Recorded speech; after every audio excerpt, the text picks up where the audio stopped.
Welcome to another episode of China Update, where I provide you with the most up-to-date political, economic and geostrategic analysis on the world's number 2 economy.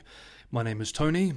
Let's jump in. Okay, happy Tuesday everybody. We begin today's video with EU-China developments. Speaking at a forum in Beijing on Sunday, EU ambassador to the PRC, Toledo, noted that people-to-people exchanges between China and the bloc have not recovered since the pandemic, describing them as very far off from pre-pandemic levels. Toledo told a panel at the World Peace Forum organized by Tsinghua University, quote, "We thought when the COVID restrictions were over, we would be able to meet Chinese professors freely again, Chinese students freely again, Chinese think tanks freely again. No, we cannot. They all need authorization to meet us, and sometimes the authorization doesn't come." End quote. This is very similar to concerns expressed by US Ambassador to China Nicholas Burns in a Wall Street Journal article last month.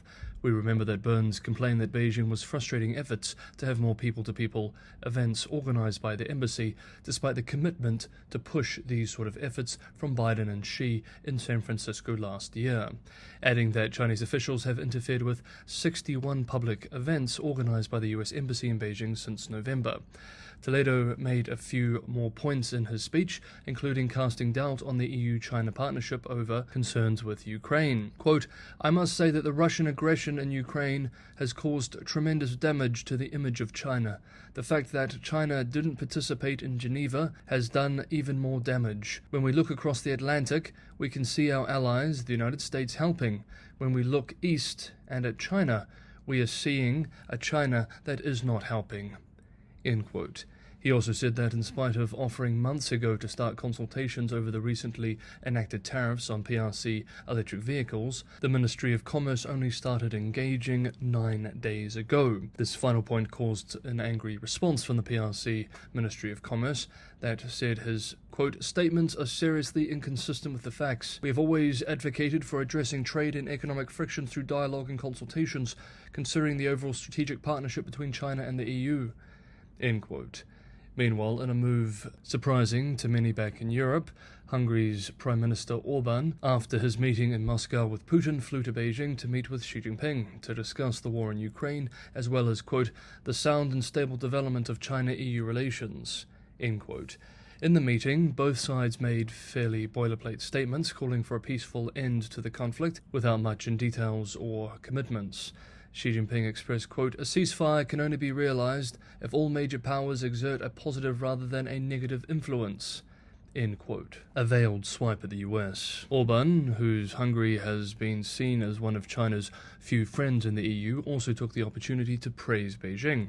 Orban called his hosts an, quote, "important stabilizing force," end quote, in the world, adding, quote, "China not only loves peace, but has also put forward a series of constructive and important initiatives," end quote.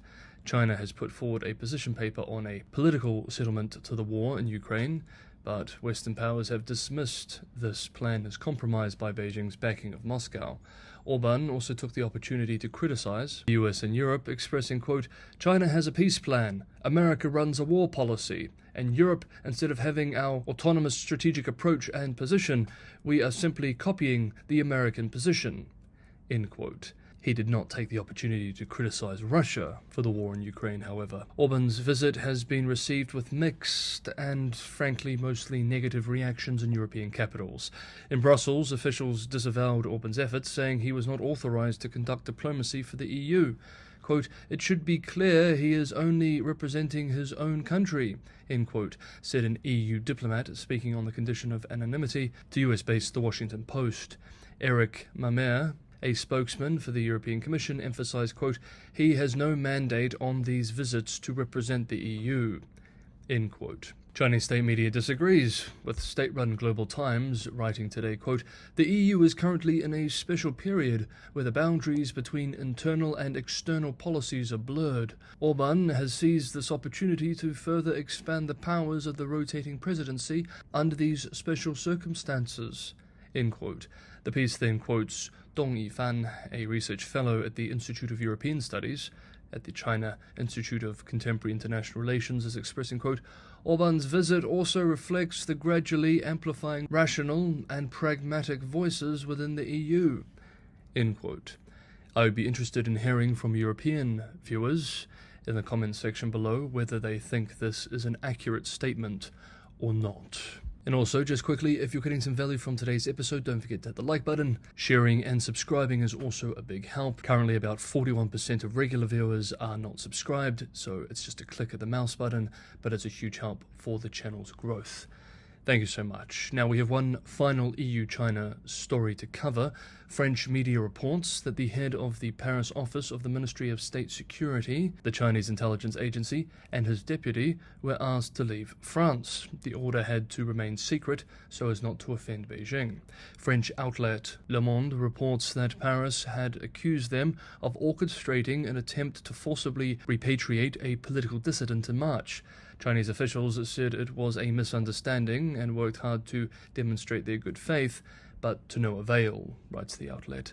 The information was confirmed by the outlet by the French Foreign Ministry, which explained that the process being used in this case was, quote, by mutual agreement, end quote. The outlet further explains, quote, on March 22nd, an unusual scene drew the attention of France's border police at Charles de Gaulle Airport. As the police looked on, a man was being restrained by a group of 7 individuals who were leading him toward the boarding gates despite his resistance. The intervention of the border police put an end to the plan to forcibly repatriate back to China 26-year-old Chinese dissident Ling Huazhan, described by France's domestic intelligence agency as a psychologically fragile person. End quote. Next up, a serious food safety scandal has sparked public outrage. A local state media story last week alleged that state grains stockpiler, Sinograin, was using tankers to transport both fuel as well as food products like cooking oil, soybean oil, and syrup, without cleaning the tankers in between. State-run The Beijing News reported that, quote, it is an open secret in the tanker truck transportation industry that food-grade liquids and chemical liquids are transported in the same trucks without cleaning, end quote. Food scandals have been a common issue in China for decades, but in recent years the government has made loud commitments to clamp down on it, and many Chinese, especially in wealthier cities, have come to demand greater food safety. Some have called this the biggest food scandal in a decade, and even state media has bitterly complained.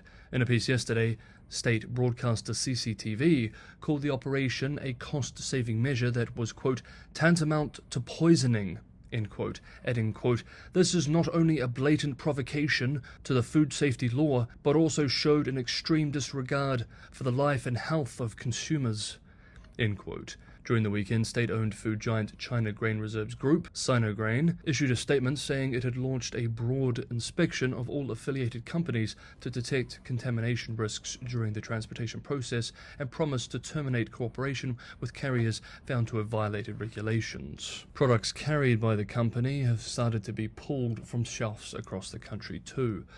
A special commentary published today by Chinese financial media outlet Caixin observed, quote, the use of tankers to carry both edible and non-edible oils is in clear violation of the rules. This raises the question of why involved parties allow these unlawful practices to continue.